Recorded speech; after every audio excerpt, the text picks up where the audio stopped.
नमस्कार दोस्तों, मैं प्रसाद टेक्निकल न्यूज इसरो में आप लोगों का एक बार फिर से स्वागत करता हूं। दोस्तों, आप लोगों ने पिछले लगभग एक वर्ष से देखा होगा कि इनफिनिक्स और टेक्नो में सीधी टक्कर चल रही है। अगर इनफिनिक्स कोई मिड रेंज स्मार्टफोन लॉन्च करती है और जो फीचर उसके साथ उपलब्ध करवाती है उसी फीचर्स से लैस टेक्नो भी अपना एक स्मार्टफोन जरूर लॉन्च करती है। अगर टेक्नो ऐसा करती है तो इनफिनिक्स उन्हीं फीचर्स के साथ अपने नाम से स्मार्टफोन जरूर लॉन्च करती है। दोस्तों, अभी पिछले हफ्ते ही इनफिनिक्स ने अपना एक मिड रेंज गेमिंग स्मार्टफोन को किया था लॉन्च, जिसका नाम कंपनी ने इनफिनिक्स 08 रखा था। अब इसको टक्कर देने के लिए आज टेक्नो ने कर दिया है टीज, जहां पर इन्हीं फीचर्स के साथ एक gaming smartphone Tecno company launch करने वाली है। यह कैमन सीरीज का स्मार्टफोन होने वाला है, जिसके साथ आप लोगों को लगभग 3 से 4 स्मार्टफोन देखने को मिलने वाले हैं। पर इनका जो बेस वेरिएंट है वह टेक्नो कैमन 16 है। इस वीडियो में हम इसी टेक्नो कैमन 16 के फीचर्स के बारे में बात करने वाले हैं। यह स्मार्टफोन गेमिंग लवर्स के लिए और सेल्फी लवर्स के लिए काफी अच्छा स्मार्टफोन होने वाला है। 3 सितंबर को कंपनी इस स्मार्टफोन को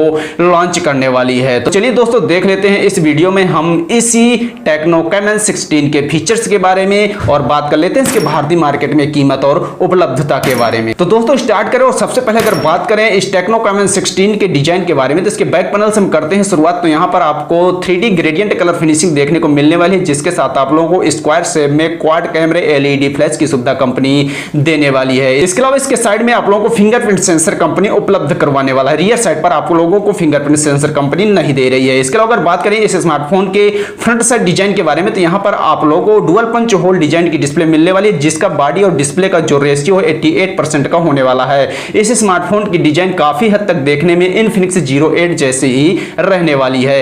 इसके अलावा अगर बात करें इस स्मार्टफोन के डिस्प्ले के बारे में, तो यहां पर कंपनी आप लोगों को 6.9 इंच की FHD+ एमोलेड डिस्प्ले देने वाली है, जिसका रेजोल्यूशन 1080x2460 पिक्सल का होने वाला है, जिसमें आप लोगों को 2.5D कवर्ड ग्लास देखने को मिलने वाली है और इस डिस्प्ले का एस्पेक्ट रेशियो 20:9 का होने वाला है। इसके साथ इस डिस्प्ले की PPI डेंसिटी 405 निट की होने वाली है और इस स्मार्टफोन के डिस्प्ले पर आपको 90 हर्ट्ज का रिफ्रेश रेट भी देखने को मिलने वाला है। मतलब काफी अच्छी और एक स्मूथ डिस्प्ले आप लोगों को इस स्मार्टफोन के अंदर देखने को मिल जाएगी। मेरे हिसाब से काफी अच्छी डिस्प्ले आप लोगों को इस स्मार्टफोन के अंदर देखने को मिलने वाली है। इसके साथ अगर बात करें इस स्मार्टफोन के प्रोसेसर के बारे में, तो जैसा इनफिनिक्स 08 के अंदर जो प्रोसेसर कंपनी उपलब्ध करवा रही है, वही प्रोसेसर आप लोगों को गेमिंग प्रोसेसर इस स्मार्टफोन के अंदर देखने को मिलने वाला है। इसमें कंपनी आप लोगों को मीडियाटेक का Helio G90T octa core processor उपलब्ध करवा रही है। यह एक SoC प्रोसेसर और इसकी मैक्सिमम स्पीड लॉक्ड है 2.2 हर्ट्ज पर। इसके अलावा इस प्रोसेसर के साथ आप लोगों को कंपनी GPU दे रही है माली का G76 12 नैनोमीटर पर बिल्ट किया गया है प्रोसेसर है और यह गेमिंग प्रोसेसर है। काफी अच्छा प्रोसेसर आप लोगों को एक मिड रेंज स्मार्टफोन के हिसाब से इस स्मार्टफोन के अंदर देखने को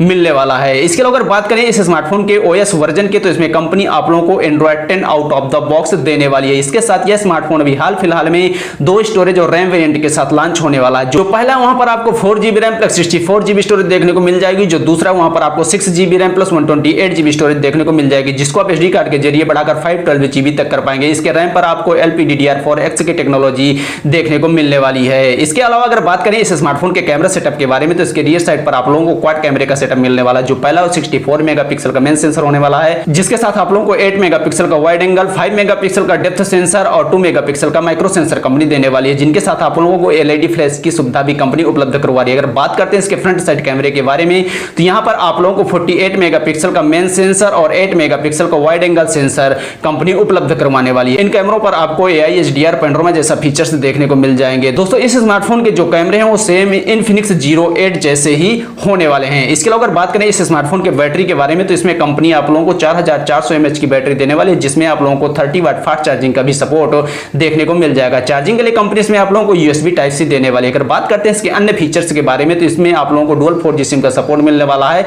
जिसके साथ आप लोगों को WiFi, GPS, Bluetooth 5.0, 3.5mm audio jack और चार्जिंग के लिए USB Type-C कंपनी देने वाली है। बात करते हैं फाइनली इस स्मार्टफोन की भारतीय मार्केट में कीमत और उपलब्धता के बारे में, तो मैं आप लोगों को जानकारी के लिए बता दूं कि कंपनी ने अभी इस स्मार्टफोन को किया है टीज। ये सबसे पहले 3 सितंबर को हांगकांग में फर्स्ट में लॉन्च होने वाला है। इसके बाद ये अन्य मार्केटों पर लॉन्च होगा। रूमर्स का कहना है कि ये सितंबर के लास्ट तक भारतीय मार्केट में जरूर लॉन्च हो सकता है। इसके अलावा अगर बात करें इस स्मार्टफोन की कीमत के बारे में, तो दोस्तों इस स्मार्टफोन की कीमत लगभग भारत में 18,000 रुपए के आसपास हो सकती है। मेरे हिसाब से दोस्तों जो कैमरा सेटअप और जो गेमिंग प्रोसेसर आप लोगों को इस स्मार्टफोन के अंदर कंपनी उपलब्ध करवा रही है, उस हिसाब से काफी अच्छा और एक gaming mid range smart smartphone होने वाला है। इसके अलावा इसकी जो प्राइस है अगर वो थोड़ा कम होगी तो ज्यादा अच्छा होगा भारतीय यूजर्स के लिए। आप लोगों के मन में क्या है विचार इस टेक्नो कैमन 16 को लेकर? जो भी हो दिल में विचार कर नीचे कमेंट करके आप लोग मुझे बता सकते हैं, मैं आप लोगों के लिए ऐसी वीडियो लेकर आता रहूंगा। जय हिंद।